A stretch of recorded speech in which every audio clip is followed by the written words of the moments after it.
They say that every image tells a story.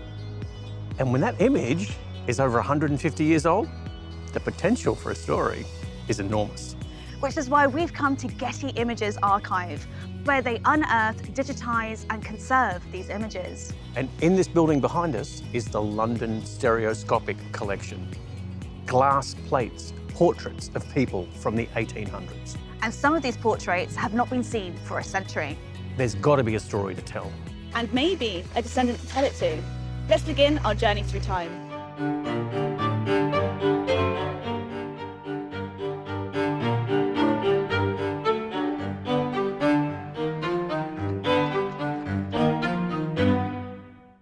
So here's the plan. Okay. We're going to find a random photograph of a person in the archives. And I'm going to do some family history and find a descendant for you to meet. And to learn their history, I'm going to travel to where their ancestor lived and journey across the UK to where the descendant is now. Natasha, there's a catch. I want you to use maps from the period of the photo, and I want you to use travel modes from the period of the photo. Challenge accepted, Brad. Let's find a photograph.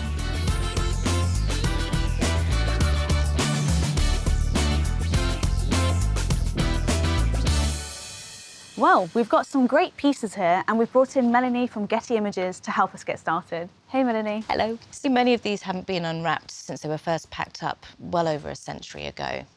So can we open this and have a look? Absolutely. You've got your gloves on. Please Exciting. do. Like, even from here, I can start to see an image of someone. But there's numbers on here. How do we find out more about this image? So these numbers on here refer to the plate number. But what I can do is actually refer to the albums that we hold. So does that mean that somewhere in your records, we might have a name? We can certainly look for you, most definitely.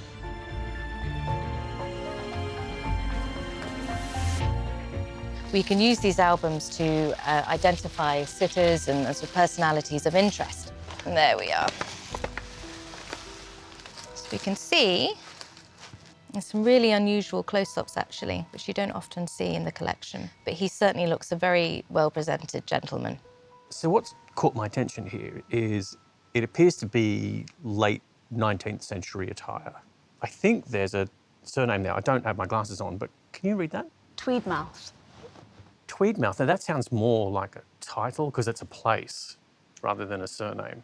Well, you're onto something there. Yeah? That's not the only thing we found. Oh. So here we have a named folder for Tweedmouth, including the shot that we found on the glass plate. Wow. Lord Tweedmouth. Lord Privy Seal. Wow. This is an awesome place to start. We have a photograph, we have a name, we have a rough time period. Shall we get going? Yes. Thank you so much, Mel. Lovely to meet you.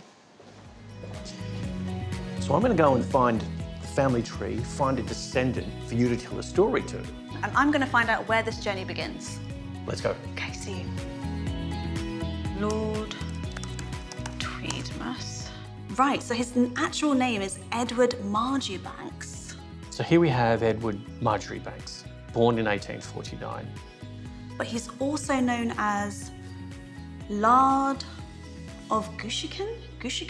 He married Lady Fanny Octavia Louise Spencer Churchill.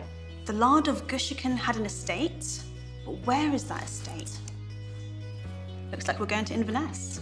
And I think that is our man. Hey, how are you getting on? It's going really well. I think I know where I've got to go. Okay, well, I've got some stuff to show you. Okay. Let me show you what I've done. So I want to start with the man in the picture, Edward.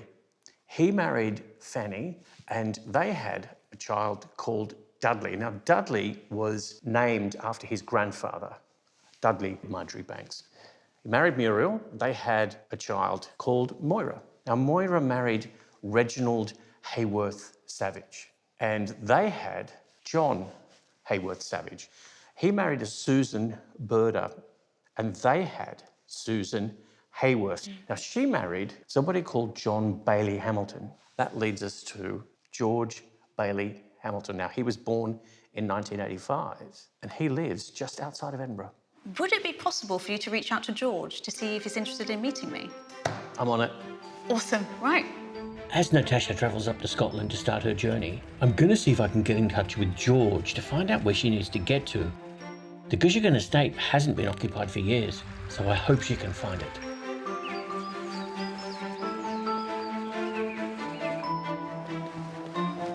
And here we are at the Guisachan estate.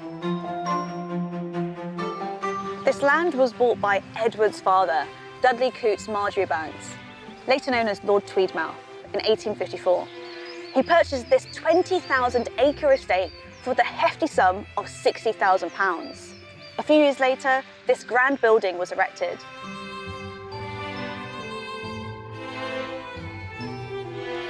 What does this say? Guisachan, birthplace of the Golden Retriever? In 1868, Sir Dudley Marjoribanks, later Lord Tweedmouth, bred a wavy-coated retriever with a Tweed water spaniel, seeking to develop a retriever suitable for the upland game of the Scottish Highlands. Thus was established the foundation of the Golden Retriever breed, beloved around the world as a versatile companion. So Edward's father invented the Golden Retriever. Let me give Brad a call, because I need to know where I'm going next. Hey, Brad. Hi, Natasha. How are you getting on? Yeah, not too bad. Do you have any ideas of where George lives? Yeah, he lives in Melliston House, near Gordon, just south of Edinburgh. I'll text you the details. All right, cheers, Brad. I want to see how the route has changed over the last 200 years, using historic maps from that time period. Right, I better get walking, because Edinburgh is a long way away.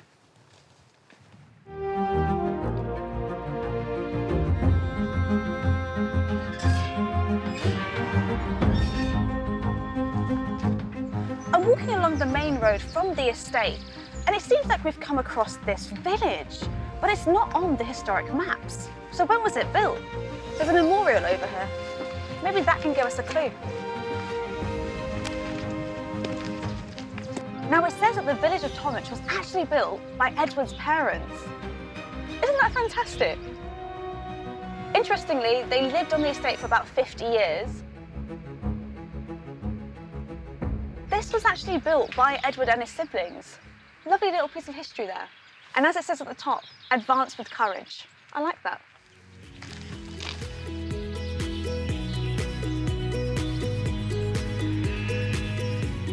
I think it's time for a taxi. Edinburgh, please. This is definitely faster. Coaches would have been the easiest method of travel in the 19th century. Edward would have used a carriage to start his journey down to London, where he sat in the House of Commons before inheriting his peerage to become Lord Tweedmouth. Stagecoaches used to cover up to 60 to 70 miles per day, averaging 5 to 8 miles per hour. A two-horse, four-person carriage could cover 15 to 20 miles in an hour. Well, I don't have that much time. I think it's time to go from horse to horsepower. So this is Holyrood Road, and this would have been the main route out of Edinburgh City. At one point, if you crossed the boundary, no debtors could catch you. Unfortunately, there is the Parliament building there, which was built in 1999, which means we have to go around it to escape the debtors.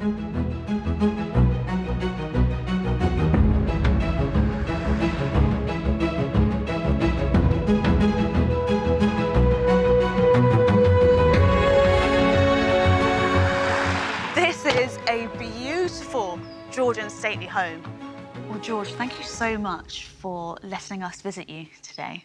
May I ask your official title? George, Earl of Haddington. Earl of Haddington. Well, we have an interesting story to tell you, and it's to do with a Lord Marjoribanks.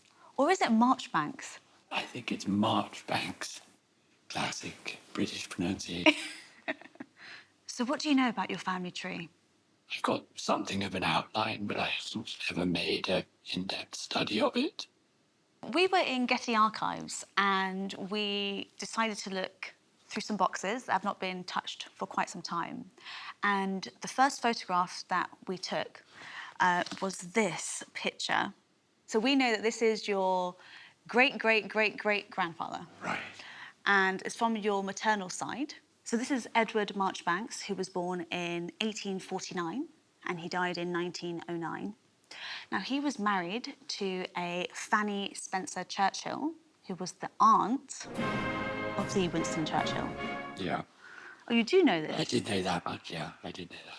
Edward was an interesting man, but the story really begins with his father, Dudley, who bought an estate in Inverness. We see that it's also the place where he decides to breed Golden Retriever. So it was kind of the birthplace of the Golden Retriever. I love dogs. I'm quite fond of Golden Retrievers. There you go. Now you know why. Moderately fond of Golden Retrievers. Incredibly proud to hear that we've got such distinguished animal husbandry links in the family. Edward lived a very interesting life. I mean, at one point he was the Lord Privy Seal, which meant he had unprecedented access to Queen Victoria. I mean, it's a very historic position to hold, really, and had such a fascinating moment in history. You would have seen so much of the inner workings of the government in the reign of Queen Victoria. So John Hayworth Savage is quite an interesting individual, and he was one of the first to have an insect and butterfly house. This would be my grandfather, yes. Yeah, he was always terribly fond of exotic animals, and so he started to set up what became the Cotswold Wildlife Park. The wildlife park was born out of necessity when my grandfather returned from the war, and it has gone from strength to strength and survived to this day. How does it make you feel being able to learn so much about your maternal lineage from one single photograph? It's incredible. It is funny how the love of animals is a feature in in almost every generation, going back all the way to Edward Marchbanks. Thank you so much for coming and showing me this amazing image. Thank you for having us. Wow, what an amazing story from golden retrievers to butterflies. It's been an absolute privilege to talk to George, Earl of Haddington, and this has been a great journey through time.